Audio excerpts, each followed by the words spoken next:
मराठी अभ्यास केंद्राचं आज आंदोलन पोलिसांनी परवानगी नाकारली तरी सुद्धा आंदोलनावरती ठाम आहेत। मराठी शाळा जाणून बुजून बंद केल्याचा केंद्राकडून आरोप होतोय।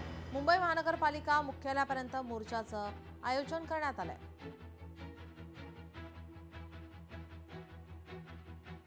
दोन सराईत गुन्हेगारांकडून अल्पवयीन मुलीवर अत्याचार करण्यात आला। सांगलीमध्ये ईश्वरपूर येथील ही धक्कादायक घटना समोर येते।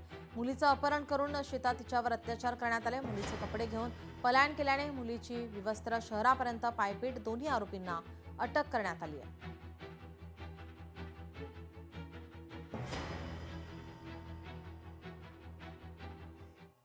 दिल्ली एनसीआर मध्ये थंडी आणि प्रदूषणाचाही मोठा परिणाम पाहायला मिळतोय। सकाळी आणि रात्री कडाक्याची थंडी असते, तथापि या थंडीपेक्षा विषारी हवेचा लोकांना त्रास जास्त होतोय। AQI 500च्या पुढे गेलेला आहे।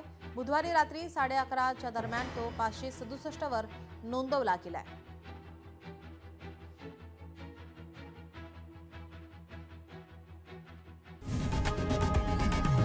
लोकशाही मराठी ऐका, पहा, जागरूक रहा।